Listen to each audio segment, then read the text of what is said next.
Hi అండి. ఇవైతే Navara rice అండి. రెడ్ కలర్‌లో ఉంటాయి. రోగాల నివారణకి ఈ రైస్ ఖచ్చితంగా తినాలని చెప్తుర్రు. ఇవి నాటువే అండి. మన పూర్వకాలంలో పండినటువంటి వడ్లు నివారణ రైస్ అని అంటారు. వాడుక భాషలో నవారా రైస్ అని వచ్చిందంట. నివారణ అంటే రోగాలను నివారించేది అని మీనింగ్ అని చెప్తుర్రు. వీటినైతే నేను నైట్ నానబెట్టుకున్నా. వీటిలో మొలకలొస్తాయి. నైటే నానబెట్టుకున్నాను. వీటిని ఇప్పుడు ఒక బట్టలో వేసి బిగ్గరగా కట్టుకోవాలి. నానబెట్టిన వీటినైతే ఇందులో వేసి బాగా పొడిగా అయ్యేలాగా వాటర్ అంతా పోయేలాగా ఆరబెట్టుకుంటాను. ఆరబెట్టుకున్న తర్వాత ఏ విధంగా మొలక కడతానో చూపిస్తా. వడకట్టుకున్న వాటినైతే ఈ విధంగా బట్ట మీద వేసుకుంటున్నాను. పై వాటర్ అయితే పోయింది.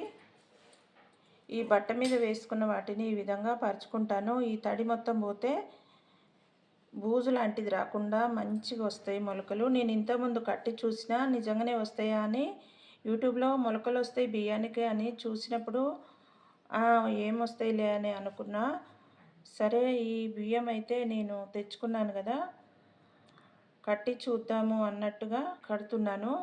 నేను రైతు బడి ఎగ్జిబిషన్కి కూడా వెళ్ళిన, అక్కడ కూడా ఉన్నాయి ఇవి. అక్కడ కూడా తెచ్చుకున్నాను. అక్కడ ఒక కేజీ తెచ్చిన. నేను మలక్పేట మండీలో కూడా తెచ్చుకున్నా. అంతకుముందే తెచ్చుకున్నాను మలక్పేట మండీలో. వీటిని ఈ విధంగా ఒక గంట సేపు అట్లా పెడితే ఈ పైన ఉన్నటువంటి తడి ఇట్లా అంటుతుంది కదా, ఇలా అంటకుండా పోవాలి. పోయిన తర్వాత గింజలు అయితే రాత్రంతా నానినాయి కాబట్టి గింజ లోపల వాటర్ ఉంటుంది. ఇవి మొలకలు వస్తాయి. చూద్దాం తర్వాత ఏ విధంగా కడతానో చూపిస్తా. పెట్టుకున్న తర్వాత ఈ విధంగా అయినాయి. కొద్దిగా ఉంది తడి, ఈ కొంచెం ఉన్నా పర్వాలేదు. మనము ఇప్పుడు దీన్ని బాగా బిగ్గరగా కట్టి మూట కట్టి పెట్టేసుకోవాలి.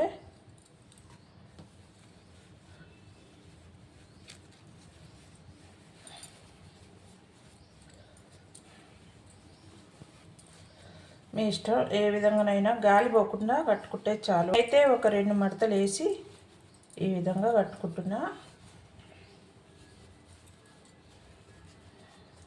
ఇట్లా కట్టుకోవడం వల్ల ఇక ఆ బియ్యంలో ఉన్న తేమతోటే ఈ మొలకలు వస్తాయి. మనం మధ్యలో ఒకసారి చెక్ చేసుకోవచ్చు. ఒకవేళ తడి ఆరిపోయింది అనుకోండి, మళ్ళీ కొంచెం చల్లుకోవచ్చు పైనుంచి స్ప్రే లాగా. చూడండి, గాలి చొరబడకుండా ఈ విధంగా అయితే డబ్బాలో పెట్టుకున్నా. తర్వాత మొలకలు వచ్చిన తర్వాత చూద్దాం. ఒకరోజు తర్వాత అయితే చెక్ చేసుకోవాలి ఎవరైనా. తర్వాత మొలకలు వచ్చిన తర్వాత మీకైతే చూపిస్తాను. నిన్న సాయంత్రం మూట కట్టుకున్నాం కదా, మూట అయితే విప్పిన. ఓపెన్ చేసుకొని చూద్దాం ఇప్పుడు.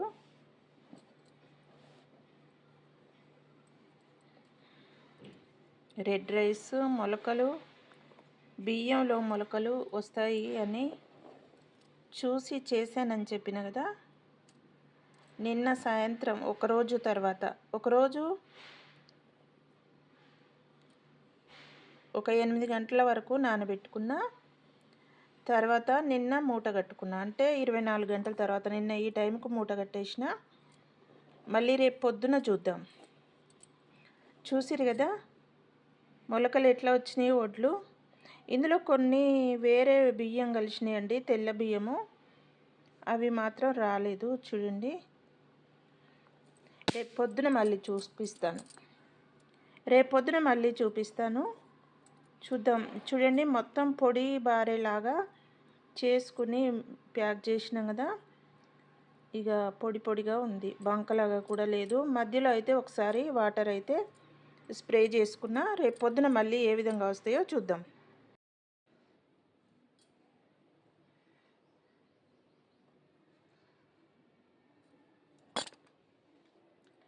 చూసిరా మొలకలు ఏ విధంగా వచ్చినాయో. రైసులో ఇవి వడ్లు కాదండి, బియ్యము. చూపించినాయి కదా నిన్న.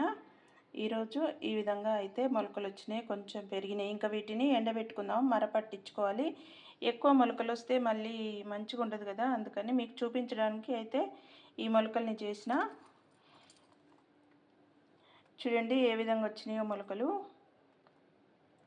చాలా ఆశ్చర్యంగా ఉంది కదా, చూస్తే ఎవరైనా షాక్ అవుతారు.